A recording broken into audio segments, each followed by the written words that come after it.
On accueille Stéphanie Courtois tout de suite. Stéphanie, directrice marketing, communication et RSE de la Brinks. Stéphanie, une synthèse en 1 minute. Tu as vu ça un peu? 1 minute difficile.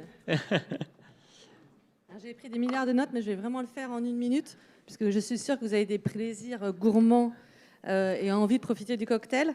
Ce que je vous propose, c'est peut-être de garder les mots-clés et puis de se garder quelques citations ou quelques références, parce que vous avez vu, le contenu était excessivement riche.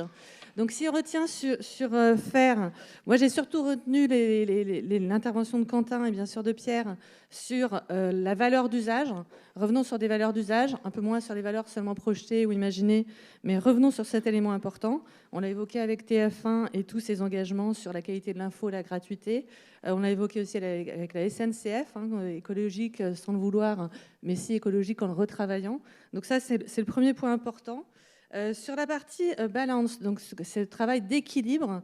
Bien évidemment, le mot authenticité qui est revenu énormément. Je pense que dans l'authenticité, c'est la phrase de Julien qui nous a dit on s'est perdu, comment on retrouve de la légitimité, comment on évite la caricature, le travestissement de nos discours. Et pour ça, on évoquait beaucoup des éléments de chaleur, d'intimité, de simplicité, de proximité avec Eric et Elisabeth. Et ça, c'est un point qui me semble important. Comment on redonne de l'incarnation et de la chaleur à nos valeurs. On a retenu aussi la créativité, bien évidemment, avec l'ego. Alors l'équation, si l'ego égale... Bon, on verra au cocktail ceux qui sont capables de retrouver le chiffre des millions. À un moment donné, il a dit millions, mais en tout après cas, tu nous as dit centaines de milliers, mais enfin c'est beaucoup quand même. Beaucoup quand même, je crois. Donc merci Lego et merci Sylvain. En tout cas, comment on travaille la créativité sans se dévoyer sur cette deuxième valeur. Le troisième, c'est open. Donc je ne vais pas vous sortir les mots tarte à la crème de écosystème.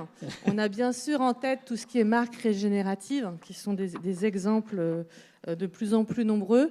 Mais on le voit aussi, des marques comme Le Gramme, des marques comme JC Deco, comme Énergie, sont capables de nous montrer aussi que l'on peut réinventer en fait notre approche, nos interactions avec la société pour trouver des moyens d'interagir, de limiter nos impacts et puis de fédérer autour de ces thématiques-là. Donc beaucoup d'éléments importants. Ce que l'on vous propose, c'est justement avec le club, donc dans des espaces ouverts, avec nos partenaires ACC, UDECAM et autres organisations qui nous permettent de travailler ensemble, mais aussi dans des espaces fermés, parce qu'on voit que ce n'est pas toujours facile d'être sur scène, d'être les marques bien citées par Pierre. Donc comment on fait pour travailler sur ces sujets-là de façon confidentielle, donc aussi au sein du club entre directeurs de marque, de travailler sur ces différentes thématiques, de l'aborder sur un thématique conscious, donc comment on retravaille les valeurs de nos marques, comment on leur donne de la puissance et de l'importance. De regarder aussi comment on peut apprendre différemment. On l'a vu, c'est nos étudiants qui nous ont dit vous parlez de vos valeurs, mais parlez des valeurs de la société. Donc comment on réinvente notre façon de comprendre et d'approfondir ces sujets-là. Le troisième point, c'est toutes ces histoires de valeurs d'usage et useful. C'est pas si simple. On le voit bien avec l'étude de Pierre au début. Même les consommateurs reconnaissent qu'ils sont paradoxaux. Et puis enfin, la responsabilité des marques. Et puis ce travail de refondation des imaginaires, on est responsable aussi de réinventer de nouveaux codes pour trouver ces nouveaux équilibres de valeurs.